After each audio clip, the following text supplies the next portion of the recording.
a pilot. Once upon a time, he was forced to land in the Sahara Desert. In this desolate desert, he met a boy who suddenly appeared, Little Prince. Little Prince has a golden hair and wears strange clothes. He doesn't look like the person on this planet. He said to the pilot, "Please draw a sheep for me." Did you hear this opening and practice with the logic of the real world? In the desert, people probably ask, "Who are you?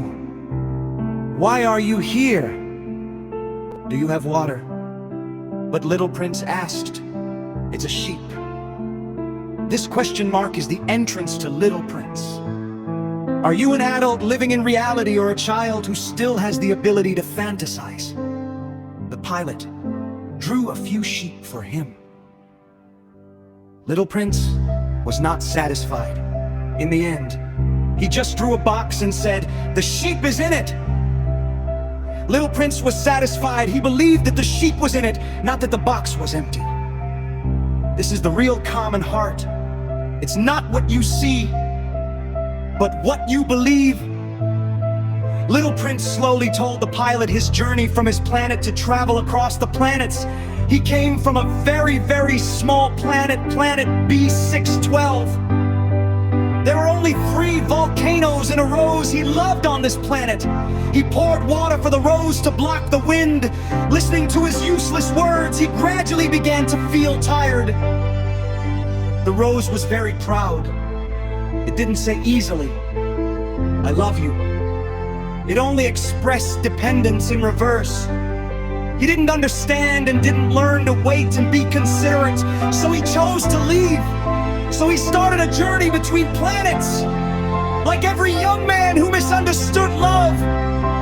Running away, wandering, looking for the answer.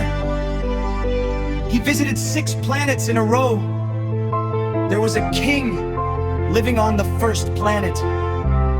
This king was not famous, but he still had to give orders. He ordered the Little Prince to sit down and snore. He even said, "I order you to set sunset in my time."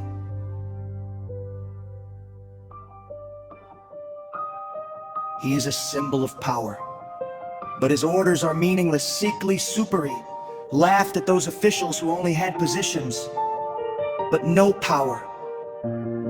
There was a vain man living on the second planet. He waited for people to praise him all day long as someone applauded him. He was happy. His happiness was based on being seen. Is this the existence of you and me? There was a drunkard living on the third planet. The Little Prince asked, "Why did you drink?" The drunkard said, "Did you see the irony in forgetting to drink?" He drank to forget to drink, a complete self-closing cycle. There was a businessman living on the 4th planet. He was only busy calculating how many stars he had every day and thought it was the only value. The Little Prince asked, "What do you have these stars for?" He said, "I count them. This makes me rich." This is ironic. The capitalist logic of accumulating wealth, but not understanding the meaning of wealth. There was a lighthouse man living on the 5th planet. His job was to light a light every minute and turn it off again, because his planet was too small. He made a full circle every minute. He worked very hard and was very tired. The Little Prince said, "This is the only person I want to be friends with." Why? Because he's not living for himself, but lighting things for others. This is a rarely affirmed adult role in this book. There was a geologist living on the 6th planet. He was only responsible for recording geography, not observing. He didn't know if his planet had mountains, lakes, flowers, because he didn't go out to see. He only believed in the data provided by others. This ironic to those who only do knowledge and not people. The Little Prince saw 6 kinds of adult diseases: hypocrisy, loneliness, power obsession, self-closing, tool rationality, and feelings. These adults all have a commonality.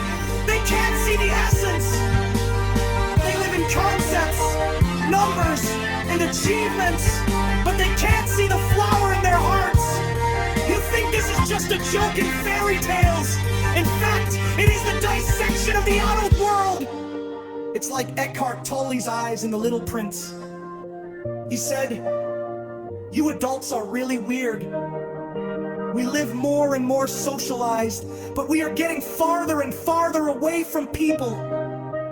The Little Prince continues to move forward. He is going to the earth. He wants to know, except for that rose, is there any other answer in this universe?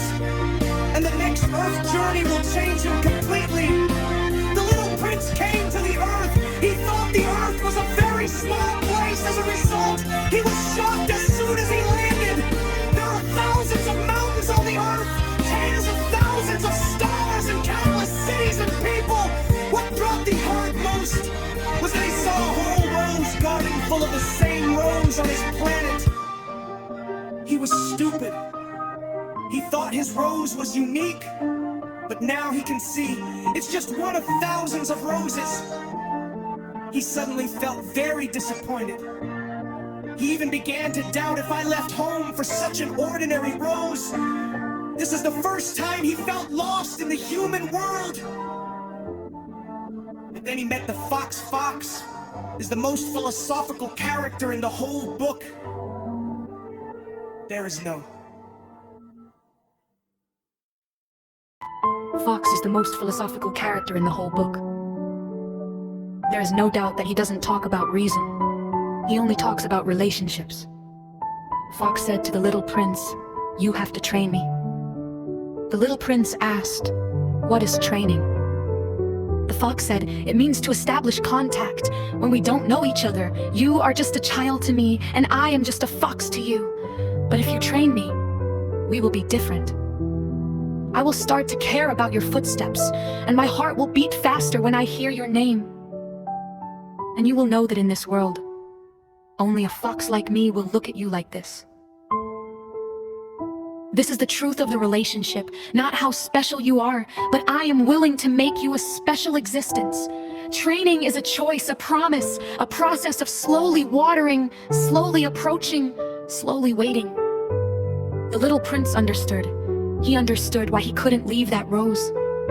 It's not because it's really the most beautiful, but because he watered it for it, took a glass photo, listened to its whispers and silence.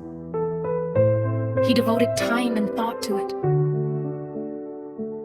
The fox said to him, repeated by countless people, "The time you spend on your rose makes your rose important. Love is not from heaven, but it grows slowly in the thoughts I spend for you." Then the fox said another more touching word. "The essence of things cannot be seen with the eyes. What you see is the appearance of the flower, the appearance of the person, the identity, the label, the name of the planet. But what you feel is the unique connection between you, the warmth that others can't replace."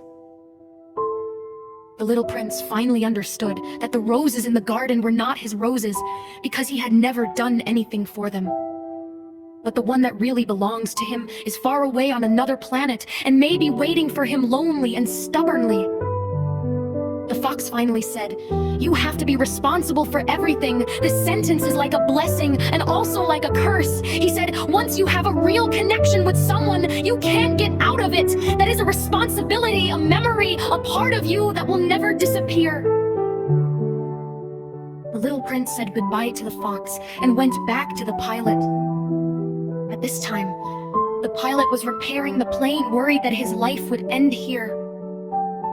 But the appearance of the Little Prince slowly melted the mechanized life in his heart. They spent 8 days together. During the day, the Little Prince told his journey and thoughts. The pilot listened, drew, repaired the plane at night. They talked under the starry sky. The Little Prince asked him, "Do you know why people keep flying forward? Is it because they have forgotten where their home is?" The pilot, Bradgerit, fell in love with this strange child. He began to let go of the anxiety of repairing the plane and pay attention to the child's loneliness, persistence, and tenderness. But they also know this relationship is temporary. One day, the Little Prince said he was going back. He said he missed his planet. He missed the 3 volcanoes and the rose he really loves now. He said can't let him be alone. You see, what a real growth process. Only when a person has lost, misunderstood, and gone far can he finally understand what he can't let go of. Real growth is not learning to leave, but finally knowing what he is willing to stay and guard, and he chose to go back. But the way he went back was not a spaceship, not magic, but to let the snake bite him. The pilot was, of course, shocked. He tried hard to stop him. But the little prince said, "I want to keep my body here because it's too heavy and I can't take it away. But don't worry, I'm not dead. I'm just going back. When you look up at the stars, I'm smiling at the brightest star." That scene was very quiet and very sad. The next morning, there was no one in the desert. The little prince had left. The pilot finally fixed the plane and returned to his own world, but he was no longer the same person. He looked at the stars every night. He said, "If you see a star smiling in the night sky, that's him talking to me." This is the most touching part of the book. The loved ones will not really leave. They just change the way to stay with you where you can't see them. The way to say goodbye was never just to say goodbye. The little prince's departure was not a big deal. He just told the pilot quietly that he was going back. His planet was too far away and too lonely. The rose was too fragile, too far away, and too needed to be taken care of. He couldn't face the storm alone. So, the little prince chose the easiest way to go home. He found the snake, the most deadly and quiet creature on Earth. He said he wasn't really dead, just too heavy and couldn't take it with him. You see, this scene looks like a fairy tale, but it's actually a topic that everyone has to face. Separation, death, growth, responsibility, and memory. The little prince said, at night, "You look up at the stars. I will live on one of them." You will think the stars are smiling. That's me smiling. This sentence was said to the pilot and to all of us who have read this book. The little prince left. The pilot woke up in the desert alone. There were only fixed planes around him and a whole world without the little prince.